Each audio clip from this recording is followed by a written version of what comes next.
because I don't like to mention things until the ink is dry. We have had major developments where there have been many discussions, and not one of them passed through Parliament.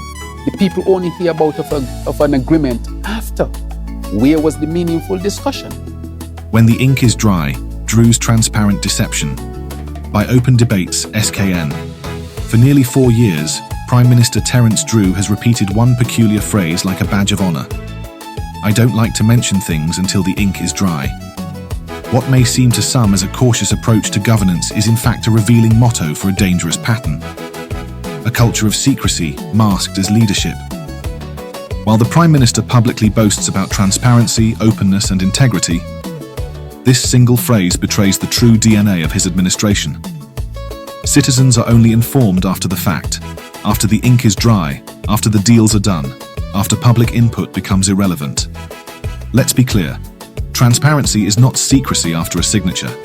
True transparency demands open dialogue, advance notice, public consultation, and the courage to be held accountable before decisions are finalized. What Drew presents as caution is in fact control. What he calls leadership is actually concealment. And this is not an isolated phrase. This is the Drew Doctrine.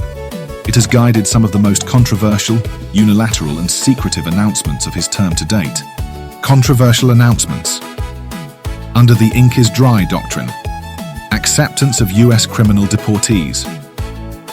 A deal reportedly reached with the United States to accept criminal deportees, without public debate, without safety planning, without accountability to the people who live here. Fort Thomas Hotel Redevelopment Agreement. A secretive deal involving prime national property. Who are the stakeholders? What are the terms? When did the people get a say? All we know is, the ink is dry. Foreign policy positions aligned with US interests. Support for divisive US global policy decisions, including silence on visa sanctions imposed on Antigua and Dominica, and no known challenge to regional interference. Signed, sealed, and never openly discussed. Special Sustainability Zones Act, SSZ.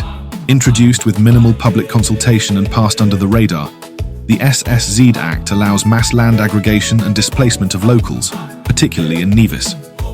When concerns surfaced, the PM's response was vague and delayed. CBI program changes and foreign advisors. Major alterations to the Citizenship by Investment program were introduced with foreign influence and no parliamentary debate. Citizens were told only after the ink dried. Closed-door health and infrastructure agreements, multi-million-dollar MOUs.